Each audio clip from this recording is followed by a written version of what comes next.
become the adults that Yemen and the world needs when this war comes to an end. Thank you very much, Mark. I thank the Executive Director for her statement, and I now give the floor to His Excellency Mr. Luigi Di Maio, the Minister of Foreign Affairs and International Cooperation of Italy. Excellencies, Ministers, distinguished delegates, I wish to thank my Swedish and Swiss colleagues and UN Secretary General for organizing and hosting today's conference. Thank you for joining us. What we face in the Republic of Yemen is one of the worst humanitarian crises in the world because of its magnitude, severity, and complexity. Yemeni population have been suffering for too long. As the crisis entered its seventh year, more than 20 million people require assistance or protection. Almost half of all families are in need. Today we'll get a state of the pandemic. Over years, Italy has been on their side and will continue to provide the Yemeni authorized J&J vaccine. And I'll close with an update on our planning, logistics, and distribution of the J&J vaccine. And then we'll open it up to questions. With that, I'll turn it over to Dr. Walensky. Dr. Walensky. Thank you, Jeff. I'm delighted to be back with you today. Let's get started with the current state of the pandemic. I remain deeply concerned about a potential shift in the trajectory of the pandemic. The latest CDC data continue to suggest that recent declines in cases have leveled off at a very high number. The most recent 7-day average of cases, approximately 67,200, represents an increase of a little over 2% compared to the prior 7 days.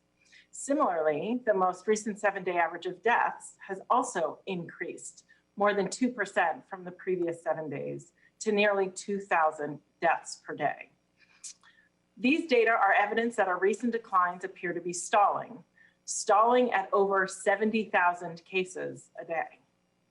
With these new statistics, I am really worried about reports that more states are rolling back the exact public health measures we have recommended to protect people from COVID-19. I understand the temptation to do this.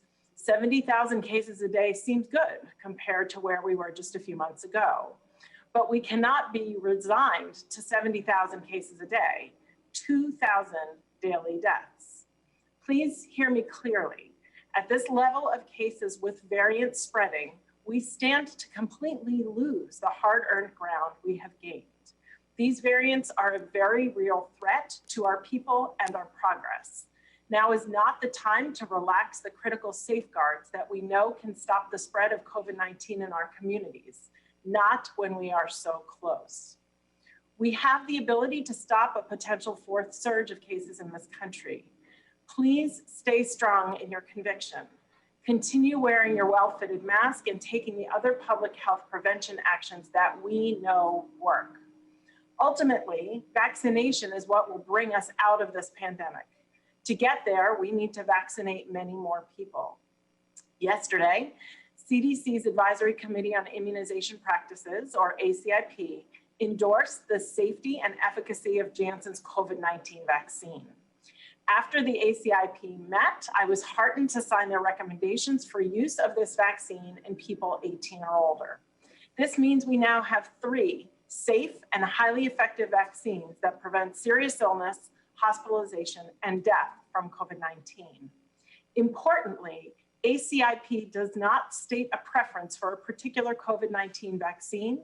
Rather, they recommend that individuals can get any of the ACIP recommended COVID-19 vaccines, and they encourage individuals to receive the earliest vaccine available to them.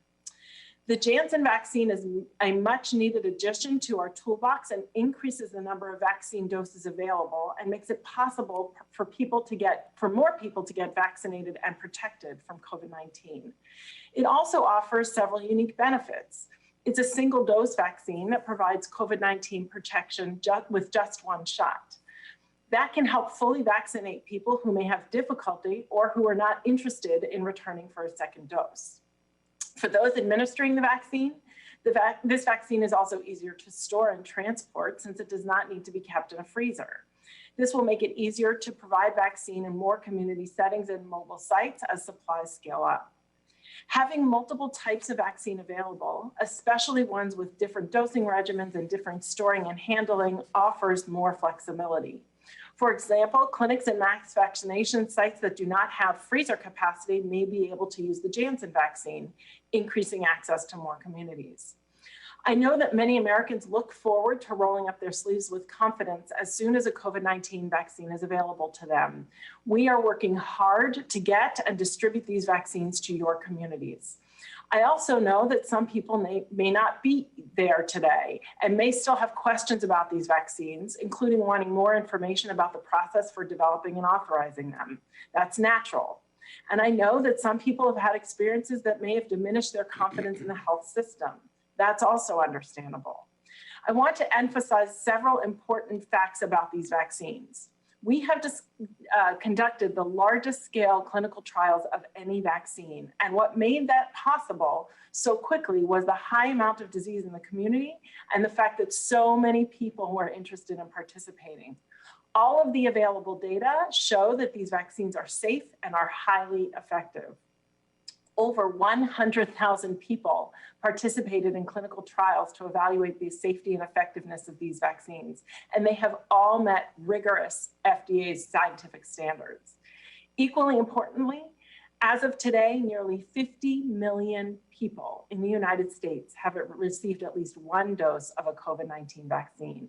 We have put in place the most intensive vaccine safety monitoring systems in US history, and we are actively monitoring for any new safety signals. CDC's new vSafe smartphone-based health checker has now enrolled approximately 4.5 million people to capture patient-reported side effects in real time. These results are all reassuring. Some people have no side effects after vaccination. Many people have reported mild side effects like pain, swelling at the injection site, and headache and chills or fever. These are common with all vaccines and should go away after a day or so. Serious, generally reversible reactions remain exceptionally rare. For those who still have questions about the vaccines, I encourage you to visit the CDC COVID-19 website for more information. Our decisions today as a unified nation and as individuals, including whether and when to get vaccinated, will determine how quickly we can stop this pandemic and what life will look like in the coming months ahead.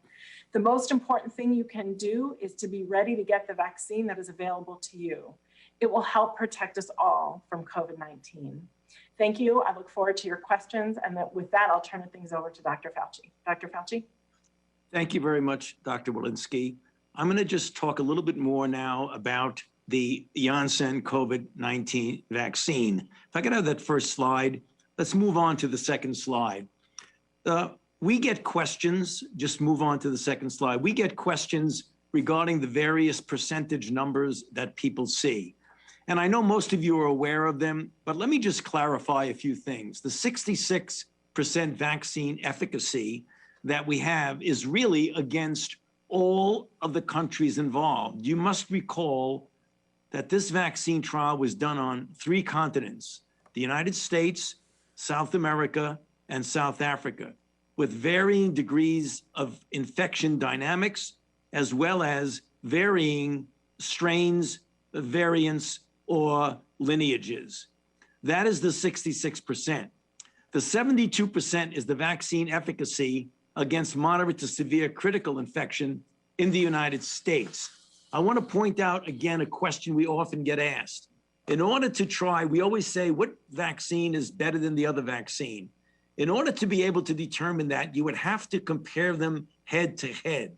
This was not done. We have 3 highly efficacious vaccines that are also, as Dr. Walensky says, has a very good safety profile. A very important number that I want to re-emphasize is that there's 85% efficacy against severe COVID-19 globally, including the United States. This is very important because if you look at other countries, such as South Africa, if you go to the next slide, where you have the B1351, you can see that the efficacy against severe critical disease was 82% there. That's really very important because even though the vaccine itself, the spike protein that was used and expressed in that vaccine was the spike protein against wild type virus, namely the virus that is the D614G, not against the B1351. So even though the vaccine itself was not specifically directed against those variants, it did extremely well when it came to preventing severe critical disease. And as we've heard many times now, there were no hospitalizations or deaths in any of those studies. Next slide. I want to just spend a minute now telling you the difference between the mRNA and the Ad26, because we often get asked that question. As we've said on previous briefings, the mRNA that's injected into the muscle codes for the spike protein in the proper configuration. The body sees that and makes an immune response against that, giving you the protection that has been shown with both of the mRNA vaccines. Next slide. In contrast, the Janssen COVID-19 vaccine approach is to take a common cold, harmless, non-replication competent virus called adeno26, in which the DNA of the SARS spike insert was given into the genome. That virus is then injected into an individual. The DNA then transcribes the RNA. The RNA then gives you the spike protein. The ultimate end game is that both of the vaccines ultimately result in a spike protein in the right conformation that gives the body the opportunity to feel that this is the actual virus that it's seeing when it's not. It's the protein. Next slide. And so, just to put everything into perspective, we've shown this slide before. We now have, again, the third vaccine that is highly efficacious, as shown here, which has been granted an EUA, as has been described by Dr. Walensky. Let me go to the last slide and just make a comment that I think people do not seem to appreciate, and it has to do with what goes into making these vaccines successful. I have as the title of the slide, the role of the NIH and the US government in the development and testing of J&J. I think what people don't appreciate is that there have been decades of investment in basic preclinical and clinical research to actually develop the adenovirus 26 vector. A lot of work done by Dr. Dan Baruch and his colleagues up at Harvard. The development of the stabilized prefusion spike protein was done by scientists at the NIAID Vaccine Research Center.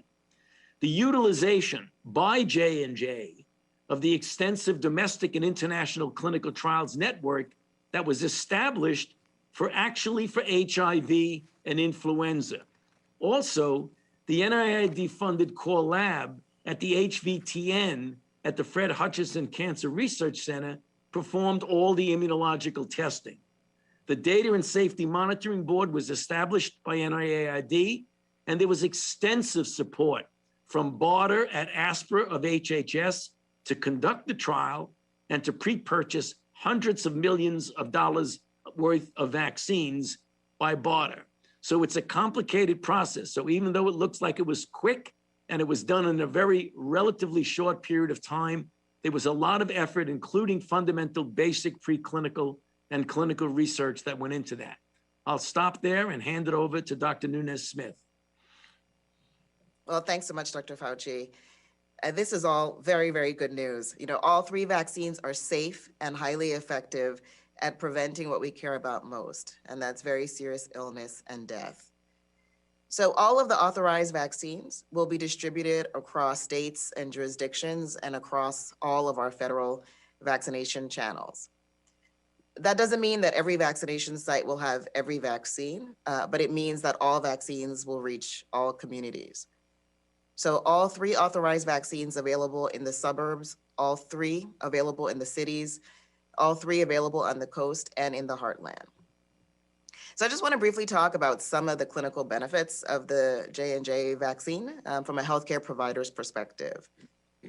Having these different types of vaccines available for use, ones that have different storage requirements, different handling requirements, different dosing recommendations, that will bring more options and more flexibility to healthcare providers. It could absolutely allow for expanded availability of vaccine, in some temporary clinics, some pop-up mobile sites, and those locations that do not have cold storage capacity. The overall increased vaccine supply creates greater opportunity for people to get vaccinated. We also recognize some individuals may have a preference for a single dose vaccine. So those who do not want to return for a second dose or who would have difficulty returning for a second dose. And we understand that. Still, as a physician, I strongly urge everyone in America to get the first vaccine that is available to you when it is your turn. If people want to opt for one vaccine over another, they may have to wait. Time is of the essence. Getting vaccinated saves lives. No doubt, communities across the country have been devastated by this pandemic. The vaccines and vaccinations are a critical tool in bringing this unprecedented pandemic to an end. And now we have 3. And so for that, in addition to the scientists, I want to thank all of the clinical trial participants for their contributions to scientific discovery. For this vaccination campaign to be successful, vaccines will have to reach everyone. And so kudos to those states and jurisdictions who are already working closely with trusted leaders in the hardest hit communities to ensure fair and equitable access to vaccinations. This is best practice. So again, all 3 vaccines have been proven safe, highly effective at preventing severe disease, hospitalization, and death from COVID-19 after full immunity. And if I could leave people with one message, it is this: get vaccinated with the first vaccine available to you. Protect yourself, your family, and your community from COVID-19. And with that, I'll turn it over to you, Jeff. Well, thank you, Dr. Nunez-Smith. I'll provide an update on our planning, logistics, and distribution of the recently authorized Johnson & Johnson vaccine before we open it up for questions. For the last several weeks, we've been working with governors, state and local health officials, and pharmacies and community health centers to ensure we were ready to roll out the J&J vaccine immediately after FDA approval and CDC recommendations. Starting yesterday, we began executing on our plans by distributing 3.9 million doses of Johnson & Johnson to states, tribes, and territories, and also to pharmacies and community health centers. Johnson & Johnson doses will be delivered as early as tomorrow. We're allocating the J&J vaccine the exact same way we allocate Pfizer and Moderna's vaccine, proportional to a state, tribe, or territory's population. So, for example, if a state represents 2% of the U.S. population, it receives approximately 2% of the Pfizer allocation, 2% of the Moderna allocation, and will now receive 2% of the J&J allocation that is made to states, tribes, and territories. We have directed states to manage distribution of all 3 vaccines in a fair and equitable way. And we will continue to monitor that closely.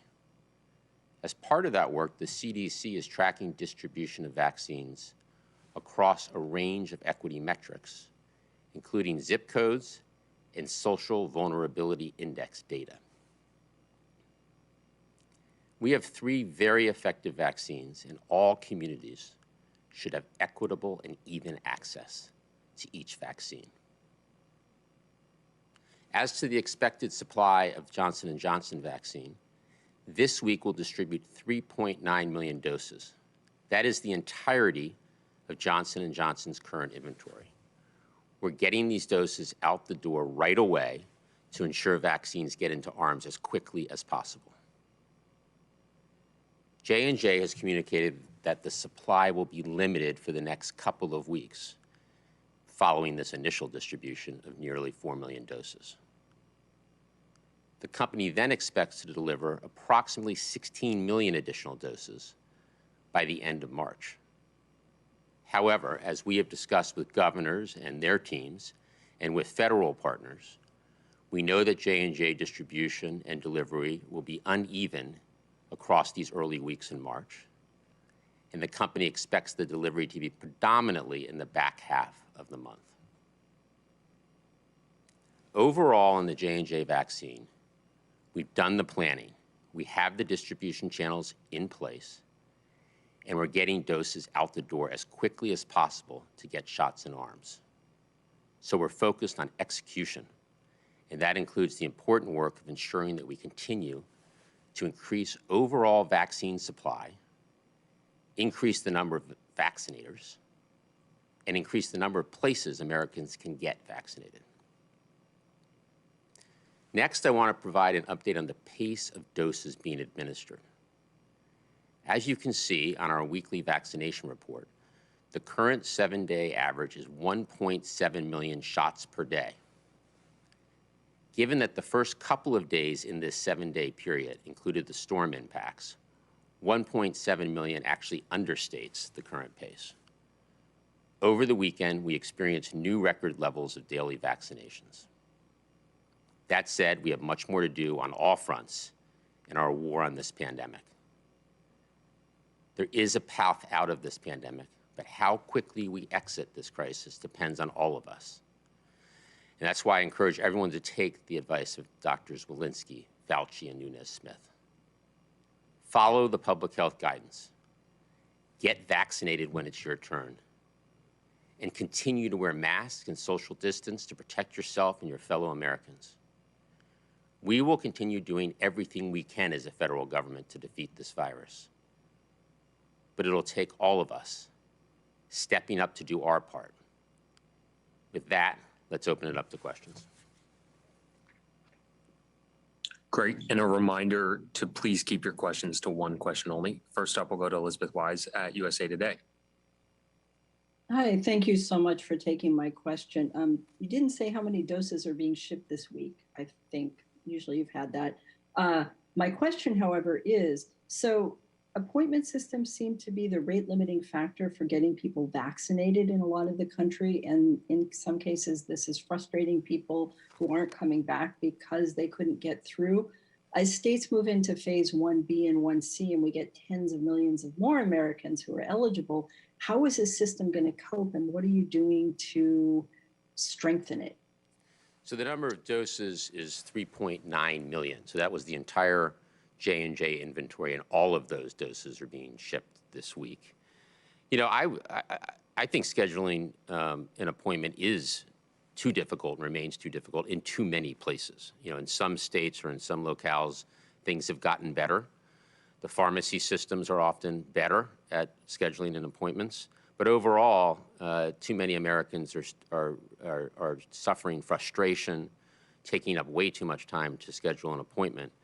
And we have addressed some of those root causes as we've increased the vaccine supply, as we've put more vaccinators in the field, as we've increased the number of places. But now we really need to make sure the systems can handle not only the current demand, but the projected demand for people being vaccinated. So we're working with states to improve their health sites so that they can handle this capacity.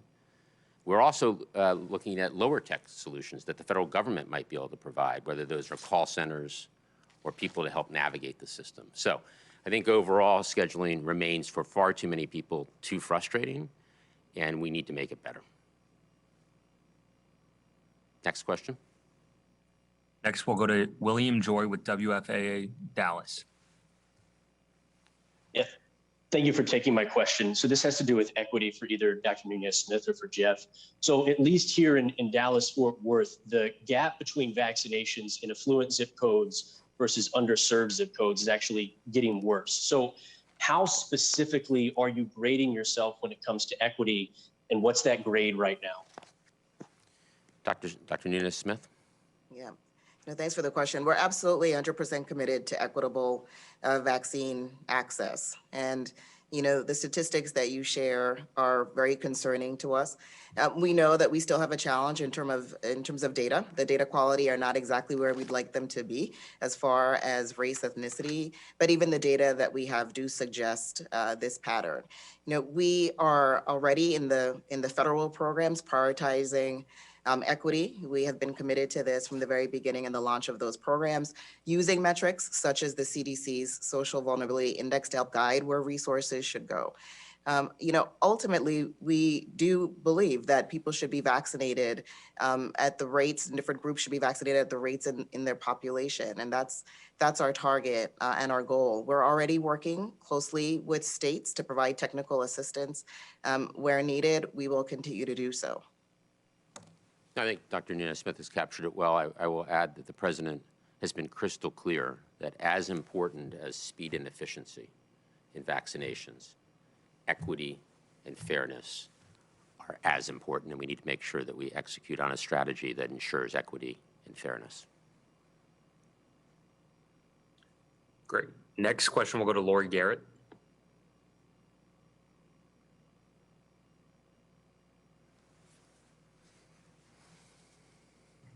Sorry, had a moment of unmuting. Thank you very much. Yes, I have a question regarding the variants, and this would go to both Drs. Fauci and Walensky. We have this new New York variant that jumped from 0.2% of identified viruses in early November to now about 28% in New York, and it seems to have arisen in an HIV/AIDS patient, indicating the possibility that we could see variants arising in highly immunosuppressed individuals. And they're warning that it may be colonizing nasal cells with very high, like 10-fold affinity for ACE2 receptors. And that's a site pretty privileged in terms of IgG neutralizing antibodies. So I wonder, my question is, how worried should we be about this particular variant? And is it possible that vaccinated and COVID surviving individuals who have neutralizing antibodies in their blood systems could still harbor and colonize and transmit from their noses to other individuals? Thank you. Let's start with Dr. Fauci, and then we'll go to Dr. Walensky. Dr. Fauci? Well, we certainly are taking the New York variant, the 526, very seriously, Lori. You know, as you know, it started off in what is likely in the Washington Heights section and then has gone through multiple boroughs and is now gaining. Work done by David Ho has shown that we have to really keep an eye on that for its ability to evade both monoclonal antibody and, to a certain extent, the vaccine-induced antibody. So it's something we take very, very seriously. The idea about the accessibility of antibody to the nasopharynx, I mean, that's obviously a good point. It's a theoretical, but it can be a real issue. So I'm sure that's going to be something that is going to be looked at and studied about the degree of not only the viral load, but also the persistence of the viral load in the nasopharynx. So good points, all unknown right now, but something that we're going to be looking at very carefully. Dr. Walensky, anything to add there? I would just say we know that early studies actually show that these variants could emerge in a single host, in a single immunocompromised host as well.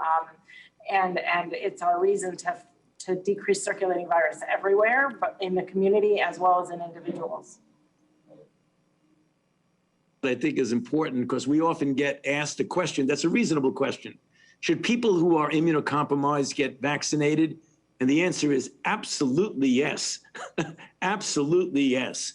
Because that's not only important for them, for their own health, but that could be the breeding ground of the emergence of variants, for the simple reason that if you don't clear the virus rapidly, you're going to have immunological selection within a given individual.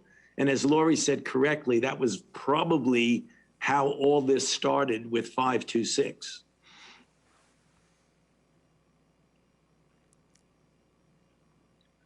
Next question will go to Jeremy Diamond at CNN. Hey, thanks for taking the question. Sorry, let me just mute this TV here. Apologies. I'm hoping you could address some of the concerns that the more easily deployable nature of the Johnson & Johnson vaccine will make it the go-to vaccine for marginalized and harder to reach communities. I know you guys have said that, that's something that you're monitoring and you want states to distribute these shots equitably. But beyond monitoring, what more can the administration do to not only avoid this perception that, you have different vaccines for different classes of Americans, but also to make sure that you're getting the most bang for your buck from an epidemiological perspective, given the limited supply? Dr. Nunez-Smith. Absolutely. Thank you for the question.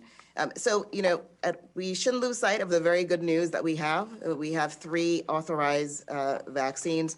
That's tremendous. We do expect that they be distributed evenly for all communities to benefit. There are clinical benefits to J&J that we talked about briefly in terms of the cold storage capacity, the single dose. That might make it very useful for healthcare providers in their toolkit as they're thinking about things like some pop-ups. But overall, we do think that the distribution, again, should be even across communities. So importantly, providing that guidance upfront. We are modeling that within the federal programs. And then, as we said, we will be tracking biometrics such as zip code and social vulnerability to see where vaccines are going. And should certain vaccines go consistently to certain communities, we will be able to intervene. And, we're here to provide support and technical assistance to pivot and intervene and correct if and when needed.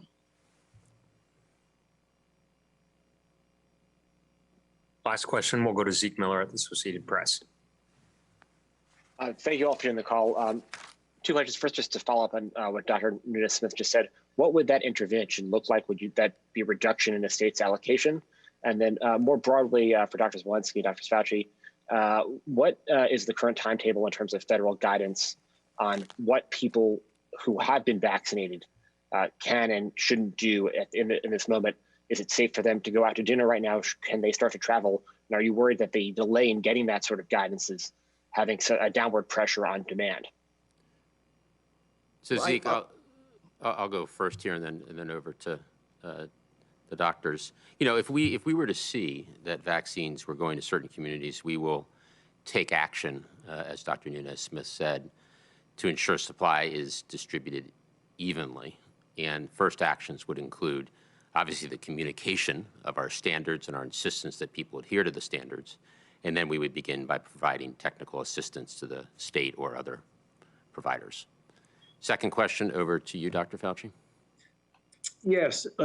So this is something that the medical team talks about all the time. Ultimately, the CDC will be coming out within a reasonable period of time. I'll let Rochelle give you that time frame in a moment. But, I have been asked and have said publicly that, as we get more and more people vaccinated, the logical question that was just asked by Zeke is an important question. And that is, what happens if you get doubly vaccinated people with the Pfizer and Moderna, for example, members of family, people coming in, like I use the example of a daughter coming in from out of town who is doubly vaccinated, and a husband and wife doubly vaccinated, and maybe a next door neighbor who are doubly vaccinated. Small gatherings in the home of people, I think you can clearly feel that the relative risk is so low that you would not have to wear a mask, that you could have a good social gathering within the home. Beyond that is going to be based on a combination of data, a combination of modeling, and a combination of good clinical common sense.